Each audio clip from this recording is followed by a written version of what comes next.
For 100 Do not years, the falter. vampire Present the king offering. couldn't Yes, taste my blood. lord. Good. Not a The single council drop. awaits. Every meal was ash in his mouth, dust on his tongue. The metallic tang that once sung through his veins like wildfire had faded to nothing. He drank to survive, the way a man dying of thirst swallows sand, knowing it won't save him, but unable to stop. So when 100 princesses arrived at the obsidian gates of the kingdom of eternal night, each carrying a vial of their royal blood in jeweled hands, each draped in silks worth more than a common life, each believing they would be the one to restore what the king had lost, he felt nothing. Not hope, not curiosity, nothing. Until a clumsy waitress named Rosalind Ashmore cut her finger on broken crystal and the scent of her blood crossed 50 feet of marble floor to wrap around his throat like a lover's hand. The king, who hadn't moved from his throne in a decade, rose to his feet in 3 heartbeats. He crossed the hall. He knelt before her.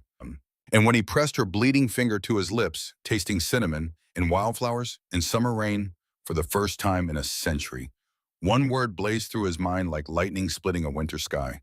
Mine. In 72 hours, Rosalind Ashmore would wear the crown. This is how a girl worth 5,000 silver in debt became the one thing a 379-year-old king would destroy kingdoms to keep. 6 months earlier, Rosalind's father had died owing money to a man who collected debts the way other men collected stamps. Thoroughly, without mercy. The funeral had been small. 3 mourners, a priest who rushed through the rites. Rain that fell like the sky itself was weeping, though Rosalind suspected the heavens didn't care much about one more dead man in a city full of them. She'd stood at the grave with mud, soaking through her only pair of decent shoes, and tried to remember her father as he'd been before the sickness. Before the coughing that painted his handkerchiefs red, before the fever that burned him down to nothing but papery skin and hollow eyes. She couldn't. The disease had taken him slowly the way winter takes the leaves, one by one, until nothing remained but brittle branches and the memory of green. Lord Aldrich Voss had appeared at the funeral like a crow sensing carrion. Tall, broad-shouldered, handsome in the way a sword is handsome, all cold edges and sharp purpose. His coat had been black velvet, his gloves black leather, his eyes the color of a sky before a storm. He'd waited until the last shovel of dirt fell. Then he'd handed Rosalind an envelope. "Your father's debt," he'd said. His voice was silk over steel.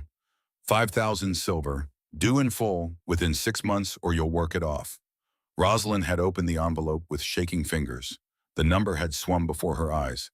5,000. She made 30 silver a month working in the kitchens of Crimson Hall, the grand palace where nobles dined and made decisions that shaped kingdoms.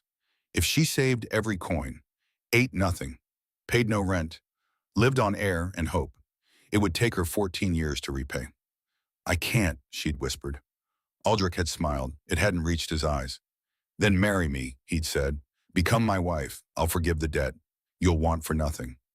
Rosalind had looked at him, really looked, at the way his smile was a mask, at the hunger in his gaze that had nothing to do with love and everything to do with possession, at the way his hand had moved to her wrist, fingers circling like a shackle testing the fit. "No," she'd said. His grip had tightened. "You'll change your mind," he'd said. "They always do." That had been 6 months ago. She hadn't changed her mind. The morning of the blood ceremony dawned cold and gray, the kind of morning where the sun forgot to rise properly and just sort of leaked into the sky like a wound. Rosalind woke in the servants' quarters of Crimson Hall to the sound of bells. 12 chimes, noon. The ceremony would begin in 6 hours. She rose from her narrow bed, splashed icy water on her face from the basin, braided her hair, the color of chestnuts her mother had once said, rich and warm. Rosalind saw only brown, plain, unremarkable. She pulled on her uniform, black dress, white apron. Both had been mended so many times the original fabric was more memory than cloth. The kitchens were chaos. 20 cooks shouting orders, 50 servants running between copper pots large enough to boil a man whole. The head cook, a woman named Marta, with forearms like steel beams and a vocabulary that could make sailors blush, stood in the center of it all like a general commanding troops. "Ashmore," Marta bellowed, "you're on wine service tonight. Grand Hall. And if you spill a single drop on any of those royal betches, I'll have your hide for pot scrubbers." Understand. Rosalind understood. The princesses were arriving, 100 of them, from 100 kingdoms scattered across the realm like stars across a map. Each one more beautiful than the last, each one dripping with jewels and entitlement and the absolute certainty that they would be chosen. Chosen by him, the Vampire King. Lucian Nocturne. Rosalind had never seen him.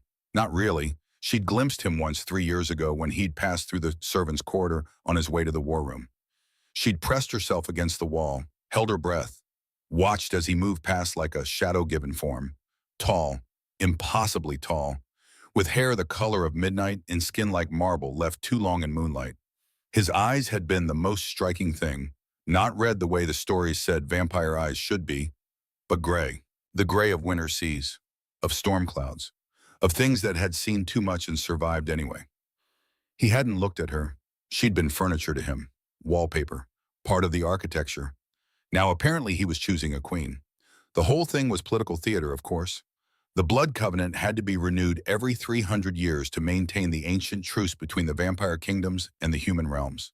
The ritual required a willing bond, a queen, blood offered and accepted, power shared. Without it, the stories went vampires would lose their grip on civilization, slip back into the feral things they'd been before the first covenant, monsters who drank to kill, not to live. Rosalind didn't care about politics. She cared about getting through the night without Aldrich finding another reason to corner her in dark hallways and suggest marriage with his hand around her throat.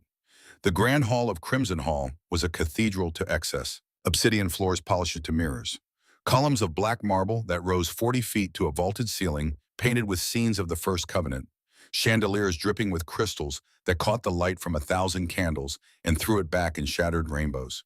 At the far end, raised on a dais of 7 steps, sat the obsidian throne, and on the throne sat Lucian Nocturne. He looked exactly as Rosalind remembered, and nothing like him at all.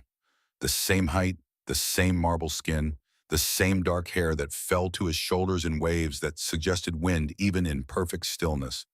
But his eyes, God, his eyes, they were empty, not cruel, not cold, just empty, like windows to a house where no one lived anymore, where all the furniture had been removed and only dust remained. He sat perfectly still, hands on the armrests, back straight, head slightly tilted as if listening to something no one else could hear. He looked bored. No, worse than bored. He looked absent. Like his body was present, but everything that made him a person had checked out centuries ago and forgotten to come back. Rosalind shivered. She stood at her assigned position along the eastern wall with 50 other servants, each of them holding silver trays, each tray bearing crystal goblets filled with wine, the color of blood. The princesses were entering, one by one, as their names were called by Cardinal Theron, the high priest, who stood beside the throne in robes of deep burgundy. Princess Celestine of House Aurelia. The doors opened, a woman stepped through. Calling her beautiful was like calling the ocean wet, factual but insufficient. She had hair like spun gold that cascaded down her back in waves that had never known a careless braid. Eyes the color of summer sky. Skin that seemed to glow from within. She wore a gown of ice blue silk that probably cost more than Rosalind would earn in 10 lifetimes. She carried a small vial on a velvet cushion. Her blood.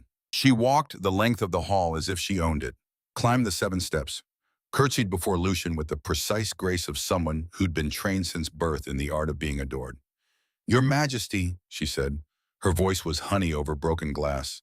"I offer my blood, my house, and my loyalty." Lucian looked at her. For one moment, Rosalind thought she saw something flicker in those empty eyes. Recognition, maybe, or just the reflection of candlelight. "Noted," he said. That was all. Celestine's perfect composure cracked for just a heartbeat. Her smile wavered. Then she recovered, bowed again, and swept to the side where a designated area had been prepared for the princesses to wait. Princess Morgana of the Iron Coast. Another princess entered, this one dark where Celestine had been fair. Black hair, bronze skin, a gown of deep crimson with a neckline that suggested things Rosalind had only read about in books she wasn't supposed to touch. Same ritual, same perfect curtsy, same offering. "Your Majesty, I offer my blood, my fleet, and my devotion." Lucian's eyes tracked her the way a man might watch a particularly boring play he was contractually obligated to attend. Noted, and so it went. Princess after princess, each more stunning than the last, each offering blood and dowries that could fund wars, each with perfect posture and practiced smiles and the absolute conviction that they were special, that they would be the one. Rosalind served wine. She moved along the edges of the hall like a ghost, refilling goblets, collecting empties, trying to be invisible. It didn't work. You there, girl? Rosalind looked up. Celestine stood before her, close enough that Rosalind could smell her perfume. Something exotic and expensive. Jasmine, maybe. And underneath something else. Something that smelled like ambition.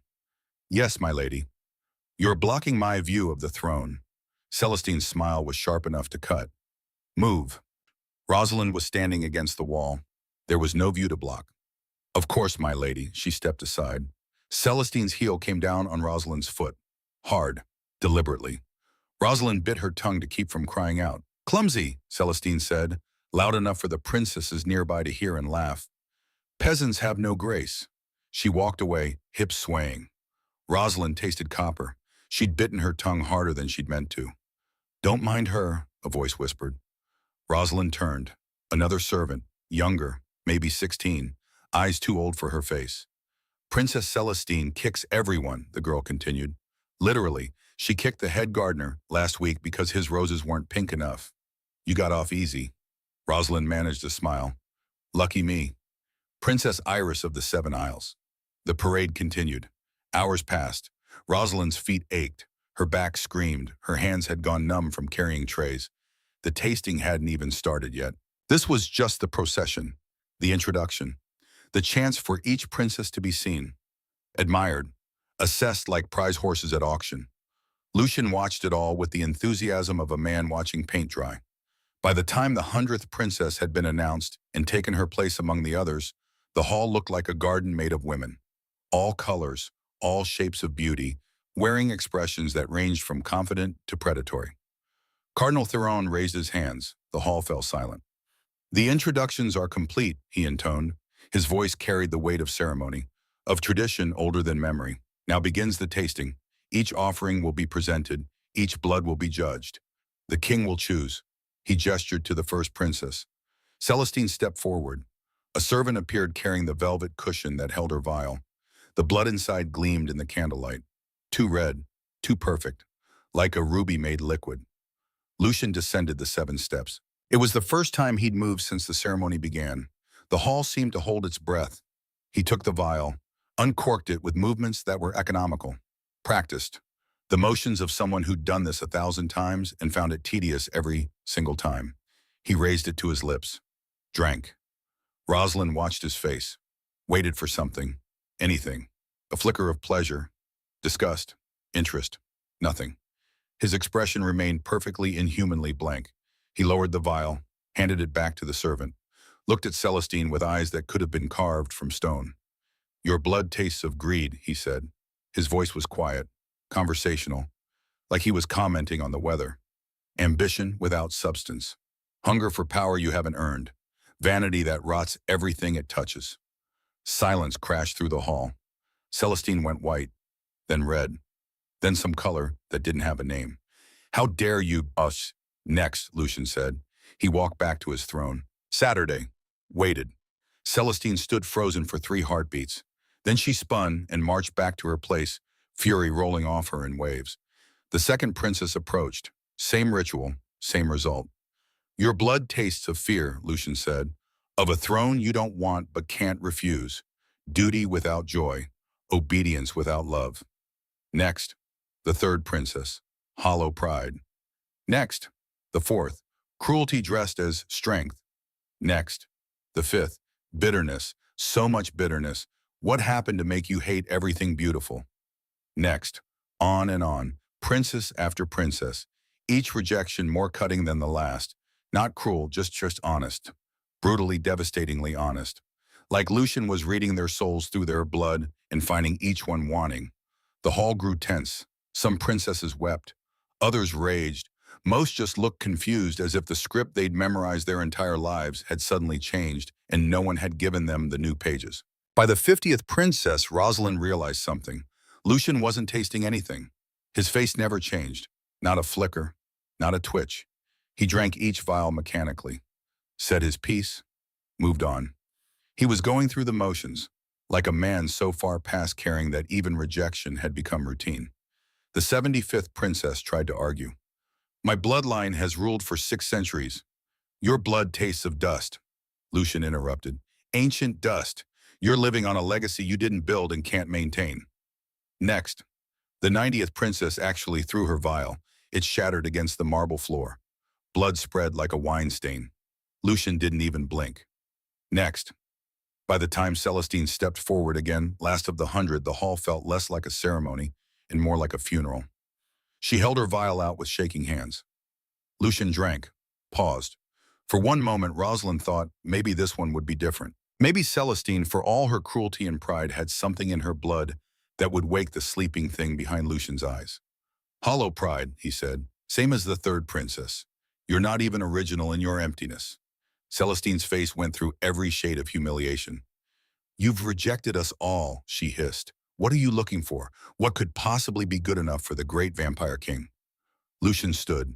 The hall went silent. He looked at the 100 princesses, at their beauty and fury and confusion, at the small fortunes in jewels and silk and carefully cultivated perfection. I'm looking, he said quietly, for something none of you have. What? Celestine demanded. What is it? Lucian opened his mouth to answer and stopped. His head turned, sharp, sudden, like a wolf catching scent of prey. He was looking at the eastern wall, at the servants, at Rosalind. No, not at her. Past her. Rosalind turned to see what had caught his attention. Behind her, a serving tray lay shattered on the floor. Crystal goblets broken. Wine spreading in dark pools that looked too much like blood. And beside the mess, the young servant girl who'd spoken to her earlier. The one with old eyes. She was holding her hand up, staring at her palm, where a shard of crystal had sliced clean through. Blood welled up, bright and red and very, very real. The girl made a small sound of pain. Rosalind moved without thinking. She grabbed a clean napkin from her apron, crossed to the girl, took her hand. It's all right, she murmured. Let me see. She pressed the napkin to the wound, applied pressure. The girl was shaking. I'm sorry, the girl whispered. I'm so sorry. I'll be dismissed. I'll lose my position. I can't afford to lose my position. My mother is sick. My brother is too young to work. I need this job. I need... Breathe, Rosalind said, firm but gentle. It was an accident. Accidents happen. We'll clean this up. It'll be fine. She turned to assess the damage, stepped on a piece of crystal she hadn't seen. It was sharp. It went through the worn sole of her shoe, like it was made of paper. Straight into her foot. Pain lanced up her leg. Rosalind gasped, jerked back, lost her balance, reached out to steady herself, grabbed the edge of another serving tray, which tilted, which sent 5 more crystal goblets sliding toward the edge. Rosalind lunged to catch them, caught 3, missed 2. They fell, shattered, and one shard spinning through the air in a lazy arc that seemed to take forever caught the back of her hand, split the skin in a clean line from knuckle to wrist. Blood bloomed. Rosalind stared at the way it welled up bright and impossibly red against her pale skin, at the way it started to drip, down her hand, off her fingers, onto the obsidian floor where it looked like rubies scattered on black ice. The hall had gone silent, completely, absolutely silent. Rosalind looked up. Every eye in the room was on her, but only one pair mattered. Gray eyes, storm cloud eyes, eyes that had been empty as abandoned houses for 100 years. They weren't empty anymore. Lucian Nocturne stood at the base of his throne. His nostrils flared, his hands, which had been loose at his sides, clenched into fists. His lips parted. And Rosalind, standing 50 feet away, with blood dripping from her fingers and her heart hammering against her ribs, like it wanted out, watched as something she couldn't name blazed to life in those gray eyes. Hunger, raw, desperate, overwhelming hunger. He took a step forward, then another. The princesses scattered like birds before a storm. Lucian crossed the hall in smooth, impossibly fast strides that ate the distance between them. He moved through the crowd of royalty as if they didn't exist. As if the only thing in the entire world was the girl with blood on her hand and terror in her throat. He stopped in front of her, close enough that Rosalind could smell him. Cold stone and winter nights and something else. Something wild and barely leashed. Close enough that she had to tilt her head back to meet his eyes. Close enough that she could see his pupils dilate. See the way his jaw clenched. See the tremor that ran through his hands as they rose, stopped, hovered in the air between them like he was afraid to touch. Your hand, he said. His voice was rough, scraped raw, like he hadn't used it properly in years and had forgotten how. Rosalind couldn't move, couldn't breathe, couldn't do anything but stand there while a vampire king looked at her like she was the first meal he'd seen after a century of starvation. "I'm sorry," she whispered. "I didn't mean to interrupt. I'll clean this up. I'll go. I'm sorry." "Your hand," he repeated. He wasn't asking. Rosalind, moving on instinct older than thought, held out her bleeding hand. Lucian caught it. His fingers were cool, not cold, cool, like marble left in shade. But his grip was gentle, careful, like she was made of glass and might shatter if he held too tight. He turned her hand over, studied the cut, brought it slowly inexorably to his face. The entire hall held its breath. Lucian Nocturne, king of the eternal night, ruler of the vampire kingdoms, bent his head and pressed Rosalind's bleeding finger to his lips. He tasted her blood, and the sound he made. God, the sound he made. It was broken, desperate. The sound of a man who'd been wandering in a desert and finally found water. Who'd been lost in darkness and glimpsed light. Who'd been dead and felt his heart remember how to beat. His eyes closed. His whole body went still. And when he opened his eyes again, they weren't empty anymore. They were burning. "Cinnamon," he breathed. His voice was wonder and reverence and hunger all tangled together. "Wildflowers after rain, summer sun on bare skin. Wow. Hope. It tastes like hope." He looked at her, really looked at her, saw her. "What's your name?" Rosalind's voice came out barely above a whisper. Rosalind Ashmore." Something flickered across his face. Recognition, maybe. Or just surprise. "Ashmore," he repeated. He looked at her hand again, at the blood still welling from the cut, at the way it gleamed in the candlelight like liquid garnets. He looked at the 100 princesses standing frozen around them, at their perfect faces and royal blood and carefully prepared offerings. He looked back at Rosalind, and he dropped to one knee. The hall erupted, gasps, shouts, the sound of 100 voices all trying to speak at once. But Rosalind heard none of it, because Lucian Nocturne was kneeling before her, with her hand still held carefully in his, and his eyes locked on her face. "I choose her," he said. His voice cut through the chaos like a blade through silk. "What?" That was Celestine, shrill, disbelieving. "You can't. She's a servant, a nobody. She's mine," Lucian said. He didn't raise his voice. He didn't need to. The single word carried the weight of absolute authority, of a decision made and sealed, of something that would not be argued with or negotiated or changed. "I choose her." He looked up at Rosalind. "If you'll have me." Rosalind stared down at him, at this impossible creature kneeling on obsidian floors in front of 100 princesses, at his hand holding hers like it was something precious, at his eyes that had been empty and were now burning with something that looked like salvation. Her voice shook. "I don't understand." "Neither do I," Lucian said, and he smiled. It was a terrible smile. Rusty, unpracticed, like he'd forgotten how and was remembering, slowly, painfully, piece by piece. But it was real. "I choose you," he said again. "Rosalind Ashmore, if you'll have me." Behind them, Aldrich Voss stepped forward from where he'd been watching in the shadows. His voice cut through the moment like glass on a chalkboard. "That woman is my betrothed," he said, cold, furious. "She owes me a debt. She's mine." Lucian didn't look at him, didn't take his eyes off Rosalind. "Name your price," he said to Aldrich. 10,000 gold. "Done." Silence. "I'll have it delivered by morning," Lucian continued, still not looking away from Rosalind. "She's free. The debt is paid." He stood, still holding her hand. "She's mine now," he said, "if she'll have me." Rosalind looked at him, at this stranger who'd just paid a fortune for her freedom, who'd rejected 100 princesses and chosen a waitress with blood on her hand, who was looking at her like she was the answer to a question he'd been asking for a century. She should say no, should run, should do anything but stand there with her heart racing and her hand bleeding and her entire world tilting on its axis. But all she could think was that for the first time in 6 months, someone was seeing her, not her debt, not her station, not her usefulness. Her. "Yes," she whispered. Lucian's smile widened, and the hall exploded into chaos. Rosalind woke to silk. That was the first thing that registered. Not the ache in her hand where the crystal had cut, not the confusion of where she was or how she'd gotten there. Just silk, cool and impossibly soft against her skin, the kind of fabric that whispered wealth with every breath. She opened her eyes. The ceiling above her was painted, deep blues and silvers swirling together like a night sky caught mid-storm. Stars scattered across it in patterns she almost recognized.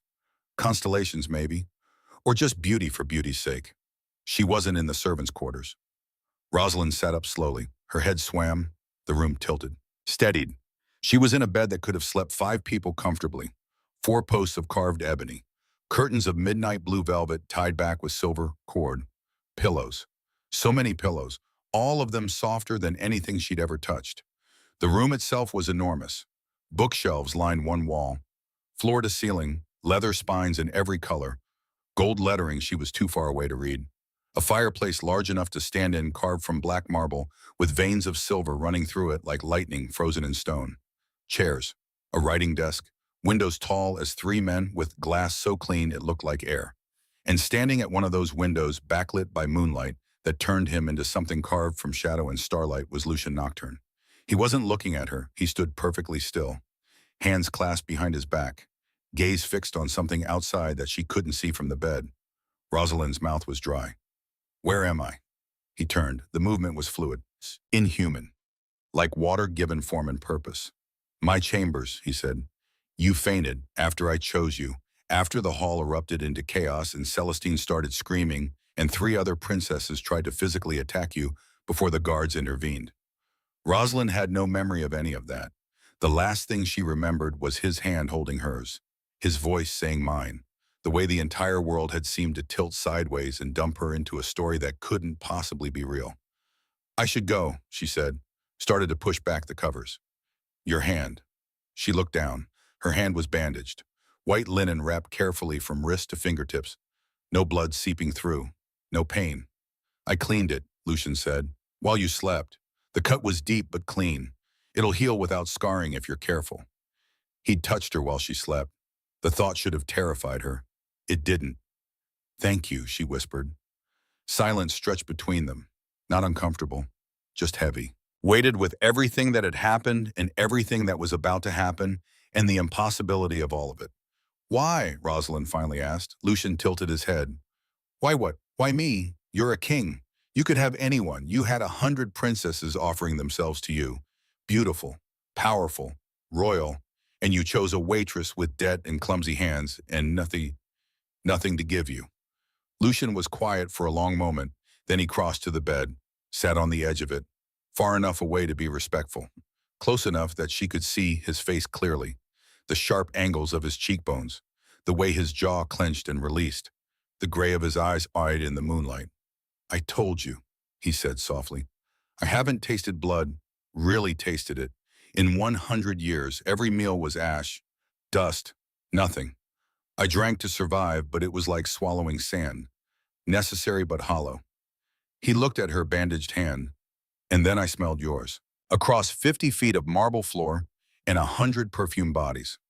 I smelled cinnamon, wildflowers, summer rain, things I hadn't experienced in centuries, things I thought I'd lost forever. His hand moved, stopped, hovered over hers like he wanted to touch but didn't dare. I tasted hope, Rosalind, in your blood. I tasted kindness that shouldn't exist in a world this cruel. I tasted someone who's suffered and stayed soft anyway. He met her eyes. That's why. Rosalind's throat was tight. She wanted to say something, to argue, to insist she was nothing special, but the words wouldn't come. Lucian stood, crossed to a painting on the far wall that she hadn't noticed before. It was covered with a cloth of deep burgundy velvet. He pulled the cloth away, revealed the portrait beneath. Rosalind's breath caught. The woman in the painting looked like her. Not exactly, not identical, but close enough to be unsettling. The same chestnut hair, though the woman wore hers loose where Rosalind always kept hers braided. The same shape of face, same slope of nose, same build, slender but strong. The kind of body that came from work, not leisure. But the eyes were different.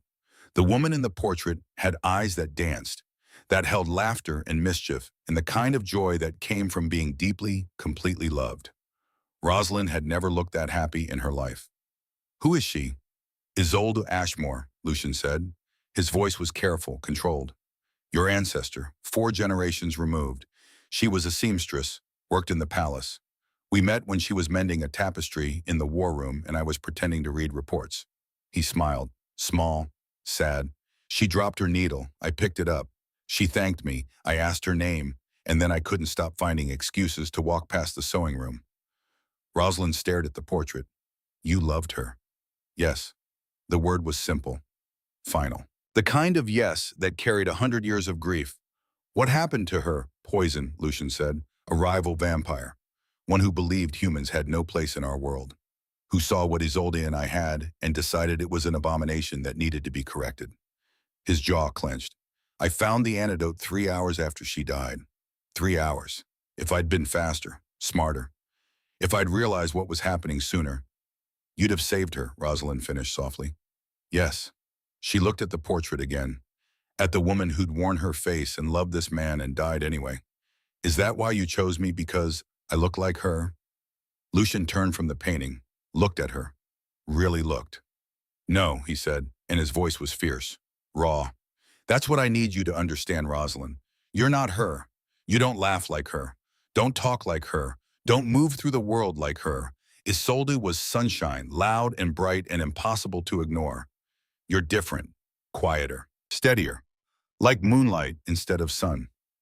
He took a step toward the bed, and that's what terrifies me, because I'm not falling for a ghost. I'm falling for you.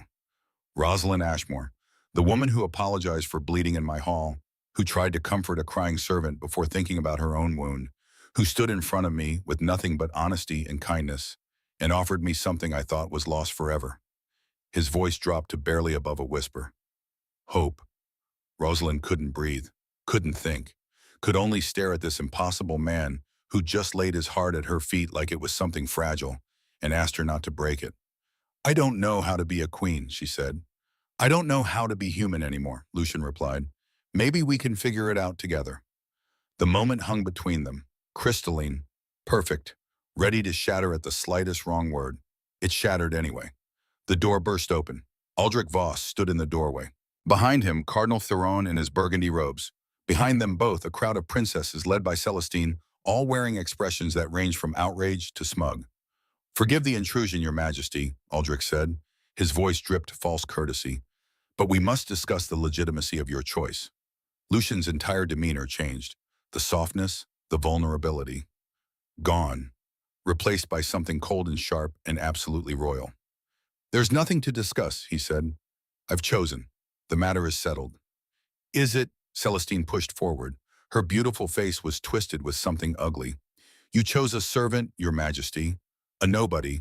A girl with no training, no bloodline, no qualification to rule. The covenant requires a queen who can lead, who can command respect, who can... Enough. Lucian's voice wasn't loud. It didn't need to be. The single word carried the weight of absolute authority, of power that had ruled for 3 centuries and would not be questioned. Celestine fell silent, but Aldrich smiled. Then let her prove herself, he said smoothly. As tradition dictates, 3 trials to determine worthiness. If she passes, we'll accept your choice without question. If she fails, he let the sentence hang. Lucian's hands clenched into fists. No.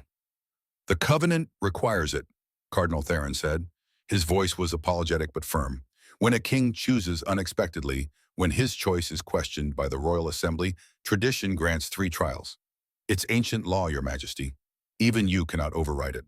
Rosalind stood. Every eye in the room turned to her. She looked small in the oversized nightgown someone had dressed her in while she slept.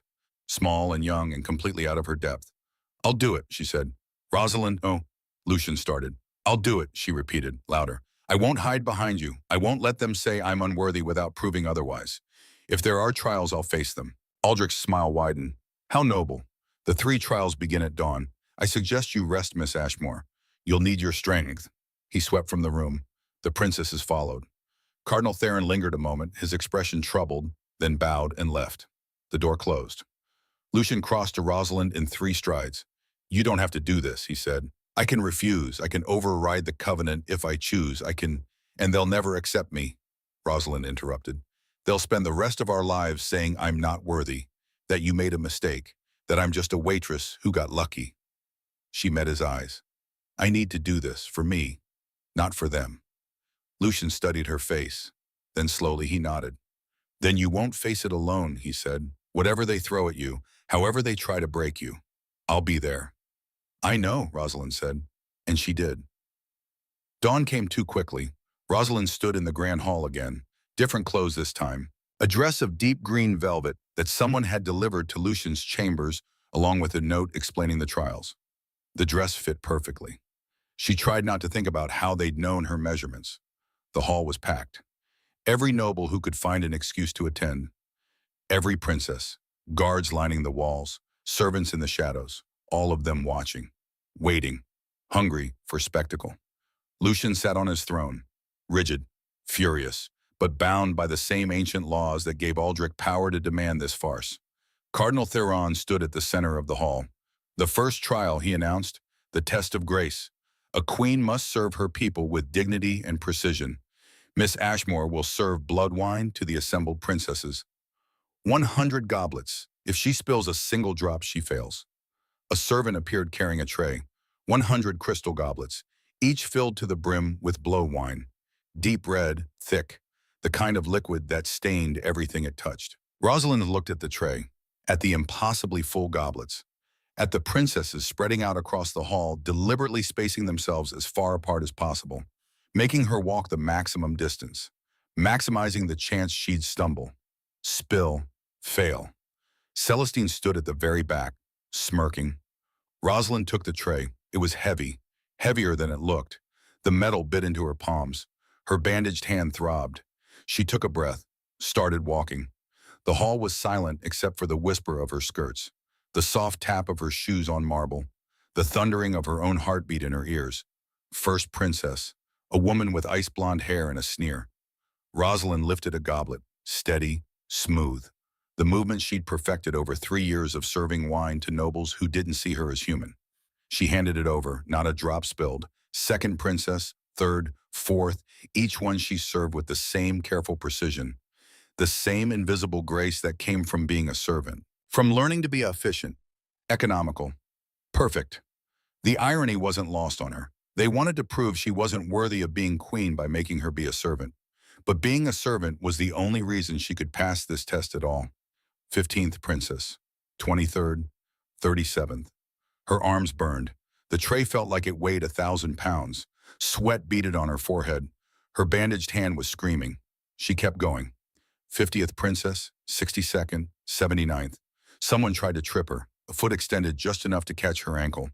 Rosalind saw it at the last second. Adjusted. Kept walking.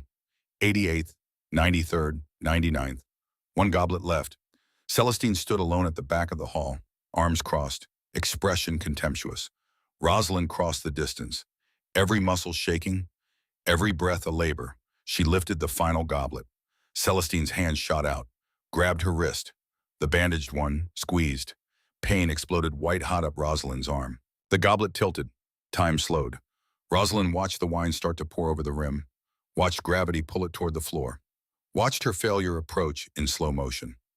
She twisted, sharp, desperate, caught the tilting goblet with her other hand. Righted it, not a drop touched the floor. She held it out to Celestine. Your wine, princess. Celestine's face went purple. She snatched the goblet, drank it in one furious swallow, slammed the empty crystal back on the tray hard enough to crack it. Rosalind didn't flinch. Cardinal Theron's voice carried across the hall. The first trial is complete. Miss Ashmore has passed. Applause. Scattered. Reluctant. But there. Rosalind's legs nearly gave out. She locked her knees, kept standing. Lucian's eyes met hers across the hall. Pride. Fierce and bright. She'd passed. 1 down, 2 to go. The second trial came immediately. No rest. No reprieve. The test of wisdom, Cardinal Theron announced. A queen must guide her people with intelligence and foresight. Miss Ashmore will answer a question of governance. The assembled princesses will judge her answer. Of course they would. Celestine stepped forward. She'd been chosen to ask the question. Naturally. The kingdom's treasury is empty, she said. Her voice was honey over poison. Drought has destroyed the harvest. People are starving. The military threatens desertion without pay. Noble houses demand their subsidies. As queen, you have 2 choices. Tax the rich, who will rebel and potentially overthrow the crown. Or tax the poor, who will starve but cannot fight back. Which do you choose? Murmurs rippled through the hall. It was a trap. Either answer condemned her. Tax the rich, and she'd be labeled a revolutionary. Dangerous, unfit to rule. Tax the poor, and she'd be cruel. Heartless, everything a queen shouldn't be. The princesses waited, many of them smiling. They'd been trained for this since birth. Political philosophy, economics, the art of impossible choices. Rosalind was a waitress. She had no training, no education beyond what she'd taught herself from stolen books read by candlelight after 14-hour shifts. She had only this: her heart, her common sense, her memory of what it felt like to be the one taxed into oblivion. Neither, she said. Celestine's eyebrows rose. That's not an option. You said I had two choices, Rosalind replied. You didn't say those were the only solutions. She turned to address the hall. A queen who hoards gold while her people starve isn't a queen. She's a tyrant. A treasury isn't meant to be full. It's meant to serve the kingdom. So I'd open the palace stores, distribute the reserve grain, use the treasury to buy food from neighboring kingdoms, pay the military with royal lands and titles instead of gold. They want security, give them estates, make them stakeholders in the kingdom's success. She kept going, the words flowing now, faster. Cut noble subsidies in half. They don't need gold to throw lavish parties while children die of hunger. If they rebel, let them. A crown built on the suffering of its people isn't worth keeping. And then I'd restructure the entire system, because if a single drought can empty the treasury and starve the kingdom, the problem isn't the drought. It's the system that allowed one bad season to break everything. Silence. Rosalind's heart hammered. She'd said too much, gone too far, revealed herself as exactly what they feared. Someone who didn't think like royalty, who didn't accept that suffering was just the way things were. Then someone started clapping. Slow, measured. Lucian. He rose from his throne. Well said. Other applause joined his. Guards first, then servants, then grudgingly some of the nobles who'd seen kingdoms fall to famine and revolution and knew she was right, even if they hated admitting it. Cardinal Theron looked at the assembled princesses. The answer must be judged. All those who believe Miss Ashmore has passed the test of wisdom. Hands rose. Not all, not even most, but enough, more than half. The second trial is complete. Miss Ashmore has passed. Rosalind swayed. 2 down, 1 left. They gave her an hour to rest before the third trial. She spent it in a small antechamber off the main hall. Lucian wasn't allowed inside. The trials required her to face them alone, but he stood outside the door. She could see his shadow through the gap at the bottom. Standing guard, waiting. It helped. When Cardinal Theron came to collect her, his face was troubled. The final trial, he said quietly. The blood bond. You must willingly offer your blood to the king in the ancient ritual. If your blood causes him pain, if it rejects the bond, you fail. Rosalind nodded. There's something else, Theron continued. He glanced at the door, lowered his voice. Lord Voss provided the ceremonial blade. He insisted, said it was tradition for the challenger to supply the implement. I couldn't refuse without violating protocol. Understanding dawned cold and terrible. It's cursed. I don't know, Theron whispered, but be careful, please. The grand hall had been transformed. The center was cleared. An altar of black stone had been wheeled in, ancient symbols carved into its surface. Around it candles, hundreds of them, their flames barely moving in the still air. The crowd pressed close, hungry, eager. This was what they'd come for. Blood, drama, the possibility of watching someone fail spectacularly. Lucian stood beside the altar. His face was carved marble, unreadable, but his hands were clenched at his sides. Aldrich stood opposite, holding a wooden box lined with velvet, inside a blade. Silver, ornate, handle wrapped in black leather, edge sharp enough to split moonlight.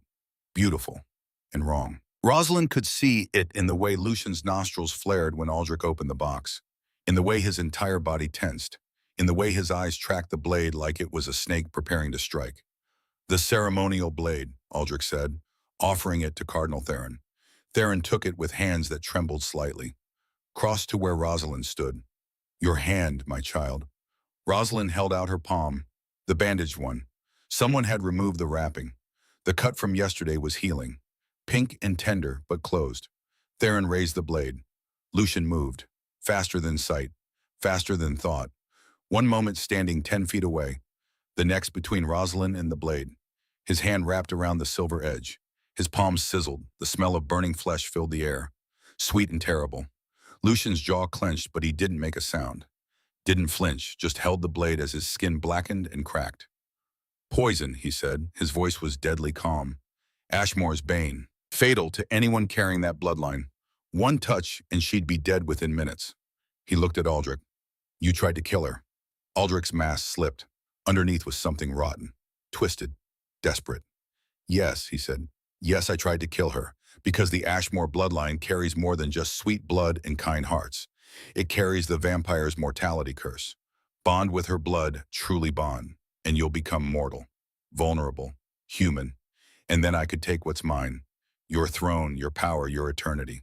He laughed, wild, unhinged. I've waited 30 years for this. Traced the Ashmore line, found her, made her father sick, insured his debts, positioned myself perfectly. And you ruined it. You chose her before I could eliminate her and claim the power for myself. Gasps rippled through the hall. Lucian dropped the blade. His hand was a ruin of burned flesh and exposed bone, already starting to heal, slowly, painfully. Guards! They moved to seize Aldrich. He smiled, snapped his fingers. 30 princesses moved as one, drew hidden blades from sleeves and bodices and hair ornaments, steel flashing in candlelight, faces blank, professional, mercenaries, not royalty at all. Did you really think I'd come unprepared? Aldrich asked. I've planned this for decades. I'm not leaving without what I'm owed. Chaos erupted. The 30 mercenaries attacked. Guards moved to intercept. Real princesses screamed and scattered. The hall became a battlefield in seconds. Lucian shoved Rosalind behind him. Run, he ordered. No. Rosalind, Tobio. She grabbed his arm. The burned one. He hissed in pain, but didn't pull away. We faced this together, she said. You told me I wouldn't face the trials alone. The same goes for you. Something blazed in his eyes. Then he nodded, turned to face the advancing threat. Aldrich had drawn a sword, long, curved, dripping with something dark that smoked when it hit the marble floor. More poison. I'll kill you both, Aldrich said. Take your throne. Rule as I was meant to, alone. Immortal. Perfect. He lunged. Lucian met him. The clash of steel on steel rang through the hall like bells. They moved fast. Too fast. Blurs of shadow and silver. Aldrich was skilled, trained, desperate. But Lucian was something else. Ancient. Powerful. Fighting for something that mattered. They traded blows. Aldrich's sword leaving smoking gashes across Lucian's arms and chest. Lucian's hands. Just his hands. No weapon.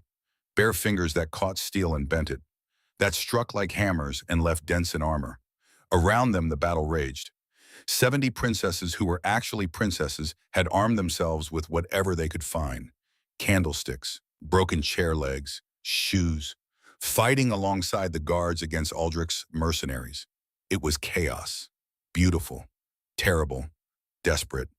Rosalind stood frozen, watching Lucian fight and bleed, and slowly, so slowly, lose ground. The poison was working. Every cut weakened him, slowed him, turned his supernatural speed into something merely human. Aldrich was winning. You're dying, Aldrich crowed, pressing his advantage. The poison will have you mortal within minutes, and then I'll take your head. Lucian stumbled, went down on one knee. Aldrich raised his sword, and Rosalind moved, not away, toward. She grabbed a fallen blade from the floor, clean steel, unpoisoned, sharp, raised it to her own palm, drew it across. Blood welled, bright, red, pure. Lucian, she shouted. He turned, saw what she'd done, saw her holding out her bleeding hand. Drink, she commanded. No, the bond. It'll make me mortal, vulnerable. I know. Drink anyway, trust me. Their eyes met. His were gray, storm-tossed, terrified. Hers were steady. Trust me, she repeated.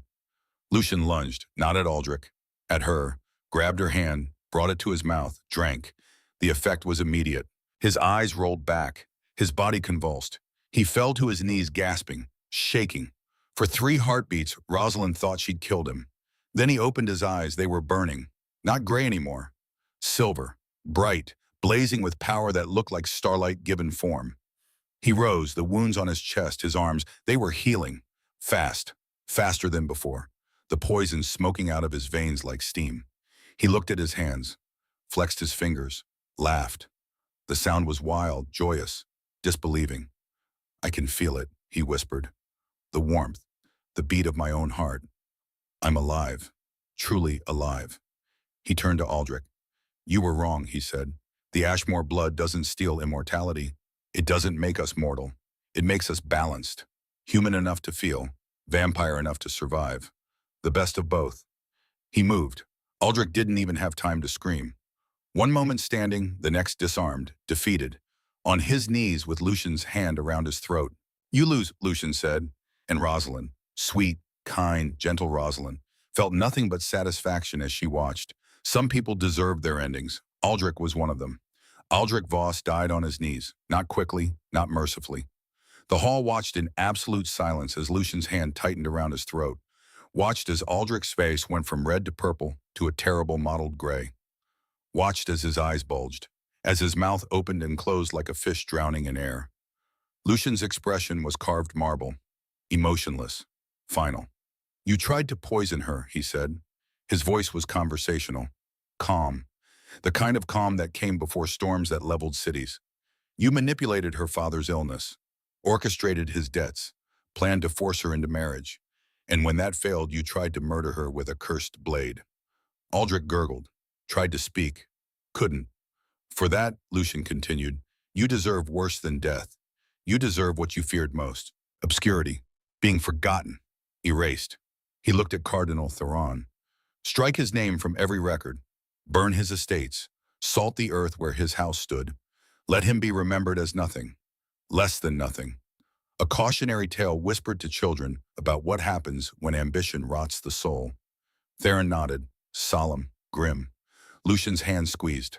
There was a crack, sharp, wet, final. Aldrich's body went limp. Lucian dropped him like garbage. The corpse crumpled to the marble floor with the sound that would haunt Rosalind's dreams for weeks. But she didn't look away, didn't close her eyes. She watched. Some endings needed witnesses. The mercenary princesses, the 30 who'd been bought, hired, positioned. They'd stopped fighting the moment Aldrich fell, dropped their weapons, raised their hands. Smart. The guards surrounded them, disarmed them, bound their wrists with silver cord that burned vampire skin and held human flesh just fine. Rosalind stepped forward. All eyes turned to her. Why did you do it? She asked the kneeling women. One of them, a woman with silver-streaked hair and a scar across her jaw. She raised her head. Money, she said, blunt, unapologetic. Aldrich paid us 5,000 gold each, enough to retire, to buy land, to stop selling our swords to men who see us as tools instead of people. 5,000 gold, the exact amount Rosalind's father had owed, the amount that had trapped her, controlled her, nearly destroyed her. You killed for money, Rosalind said softly. We've been killing for money our whole lives, the woman replied. This job was supposed to be the last one, the one that let us stop. Rosalind looked at Lucian. Exile them, she said. Strip them of whatever wealth they earned from this. But let them live. Give them a chance to earn their freedom honestly. Murmurs rippled through the assembled nobles. Too soft, too merciful, too weak.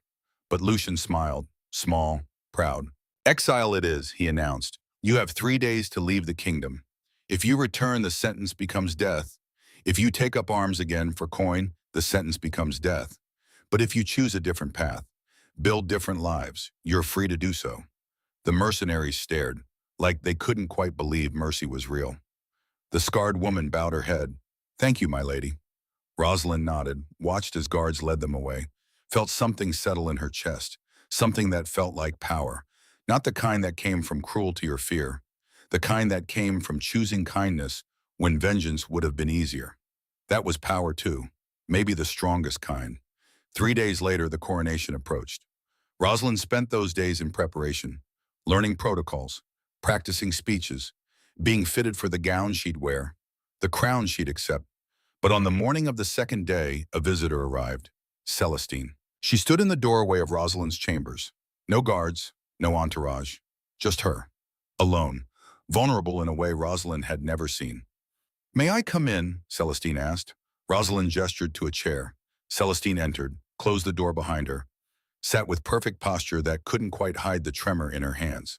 I came to apologize, she said, properly, not in front of a crowd where words are cheap and easily forgotten. Here, Alone, where it cost me something to admit I was wrong. She took a breath. I was cruel to you. I kicked you, insulted you, tried to hurt you because you had something I wanted.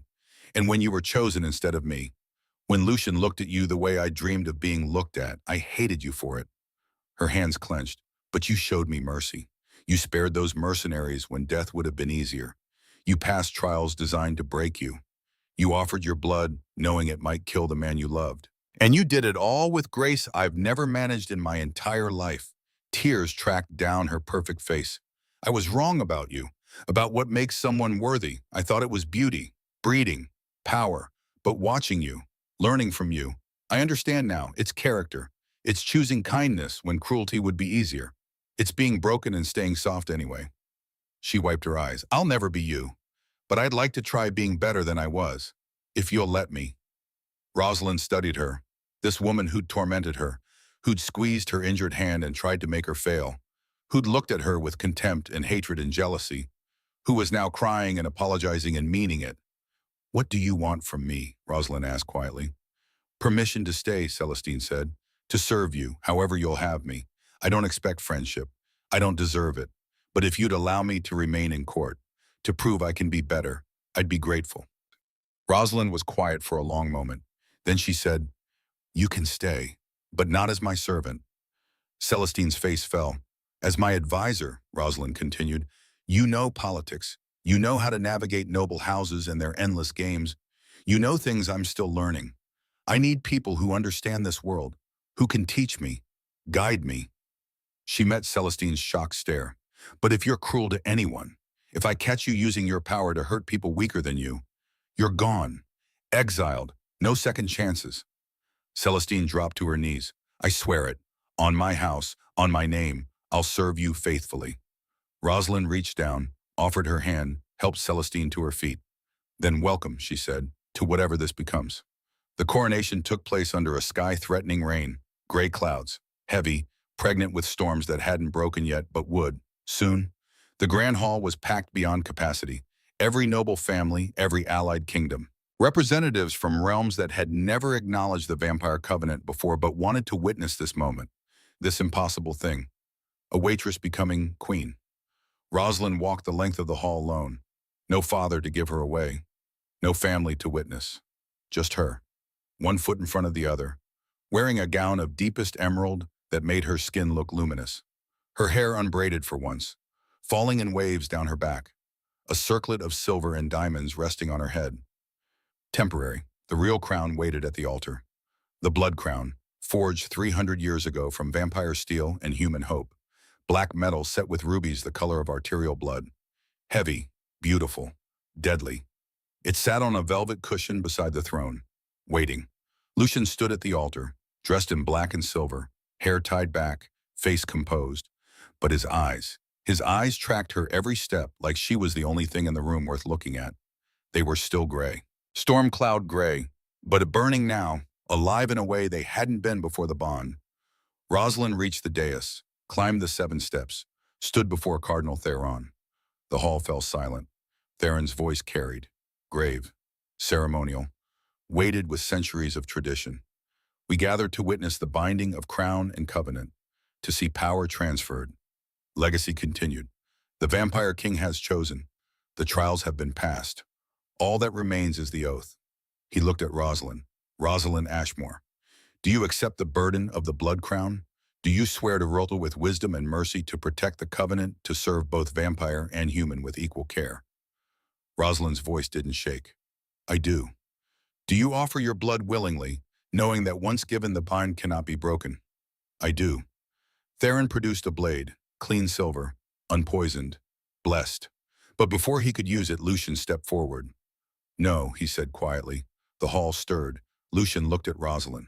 The bond is already forged, he said. When she offered me her blood in battle, when I drank and felt life return, the covenant doesn't require ceremony. It requires truth, choice, love freely given. He turned to Cardinal Theron. What you're about to witness isn't the creation of a bond. It's the acknowledgement of one that already exists. Theron paused. Then slowly, he smiled. Then let us acknowledge it, he said. He set the blade aside, took Rosalind's hand, then Lucian's, joined them. The blood has been shared. The bond is forged. What remains is this.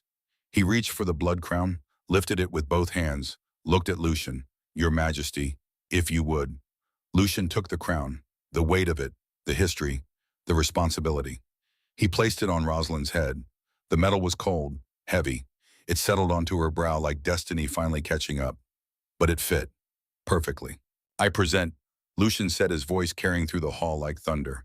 Queen Rosalind, first of her name, keeper of the blood covenant, ruler of the eternal night. He paused, looked at her, really looked. And the woman who taught me what it means to be alive. The hall erupted, applause, cheers, the sound of 1,000 voices acknowledging what she'd become. But Rosalind heard only Lucian, saw only him, and when he leaned in, when he kissed her in front of the assembled kingdoms, in front of nobles and servants and princesses and guards, she kissed him back. The waitress and the king, the mortal and the vampire, the broken and the healed, together. The celebration that followed was joyous, music and dancing and toasts that went on for hours. But eventually, finally, the last guest departed, the hall emptied, and Rosalind stood at the center of it all, crown on her head, Lucian beside her, Celestine hovering nearby with a pleased expression that suggested she'd already started planning policy reforms. Your first decree, Your Majesty, Theron asked. Gentle, patient. Rosalind had thought about this, had known from the moment she accepted the crown what her first act would be. The blood debt system is abolished, she said, effective immediately. No person can be sold, enslaved, forced into marriage or servitude to repay family debts. Debts die with the debtor. They don't transfer to children, spouses, anyone. Theron bowed. It shall be done. There's more, Rosalind continued. Anyone currently held under debt contract is free. Any wealth gained from blood debts is forfeit, redistributed to those who suffered. Murmurs from the remaining nobles, protests forming. Rosalind looked at them. My father's debt almost cost me my life. How many others have suffered the same? How many daughters sold? How many sons enslaved? How many families destroyed because one person fell ill, or had bad luck, or trusted the wrong person? She kept her voice steady. No more. We end this. Now. Today. And because she was queen. Because she wore the blood crown and had passed the trials and earned her place through suffering and sacrifice. They bowed. They accepted. They obeyed. That night, finally alone, Rosalind and Lucian stood on the balcony outside their shared chambers. Their chambers. She was still getting used to that. The lights of the city spread below them, the stars above, the world that was theirs to shape. You're making enemies, Lucian said. Not a criticism, just a fact. I know. They'll scheme, plot, try to reverse your decree. Let them try. Lucian turned to look at her, really look. You're going to be a magnificent queen. You're biased. Completely. He reached for her hand, the scarred one, traced the line where the blade had cut, where her blood had changed everything. Can I tell you something, he asked, always. When I chose you, when I first tasted your blood and it woke something I thought was dead, I told you it was because you tasted like hope, like kindness, like everything good I'd forgotten existed. I remember. That was true, Lucian said, but it wasn't the whole truth. He met her eyes, now silver, bright, alive. I chose you because you were real. Every princess who offered their blood, every noble who bowed and scraped and presented themselves for my approval. They were performances, carefully crafted images designed to be exactly what they thought I wanted. His thumb brushed across her palm. But you weren't trying to be anything. You were just you, clumsy and honest and so incredibly kind, despite everything life had done to you. You apologized for bleeding. You comforted a crying servant before thinking about your own pain. You refused to marry a man who terrified you, even when it would have solved all your problems. He brought her hand to his lips, kissed the scar. That's what I craved. Not your bloodline, not some genetic anomaly. You, Rosalind Ashmore, the woman who stayed soft in a world designed to harden her, who chose mercy when vengeance was easier, who looked at a vampire king and saw a man who'd been alone too long. Rosalind felt tears prick her eyes. I'm not special, she whispered. You're wrong, Lucian said, and his voice was fierce, final. You're the most special person I've met in 300 years, not because of what you are, because of who you are, your choices, your character, your heart. He pulled her close, rested his forehead against hers. I didn't fall in love with a bloodline. I fell in love with a woman who deserved better than the world gave her. And I intend to spend the rest of our very long lives making sure you get it. Rosalind kissed him, soft, sweet, sure. When they pulled apart, she was smiling. How long do we have if I bonded with you? If I'm balanced now? How long? Centuries, Lucian said. If we're lucky, you'll age, slowly, but you'll age, you'll change, grow, experience time the way humans do, just slower. And you, same, we're matched now, balanced. I'll age with you, feel with you, live with you for as long as we have. Rosalind thought about that. Centuries together, growing old slowly, experiencing the world side by side. It sounded perfect. They stood together on the balcony as the first drops of rain began to fall. Soft, gentle, washing the world clean. Tomorrow would bring challenges, enemies, schemes and plots and endless political games.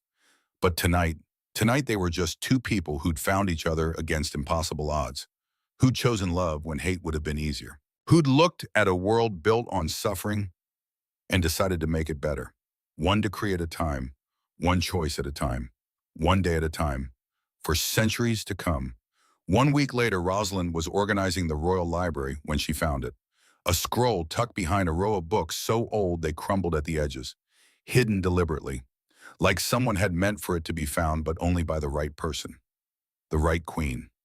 She unrolled it carefully. The parchment was ancient, older than the covenant, older than the kingdom itself. Written in a language she shouldn't be able to read but somehow could, like the words were speaking directly to her blood, her bones, her heart, to the keeper of the first seal. Rosalind's breath caught. She kept reading. The covenant you guard is but one of seven. 7 seals placed by the first ones to hold back the chaos that would unmake the world. You have renewed the first, balanced vampire and human, proven that love conquers the divisions we create. But 6 seals remain, 6 trials across 6 kingdoms, 6 impossible loves that must triumph against hate. When all 7 seals are renewed, when all 7 bonds are forged, the gates will open. The first ones will return, and the world will be remade. Guard this knowledge. Share it only with those who prove worthy. And when the time comes, when the next seal weakens and the next keeper is called, guide them, as you were guided. Rosalind stared at the scroll, at the implications, at the weight of responsibility settling on her shoulders like the crown had days before. She heard footsteps, turned. Lucian stood in the doorway.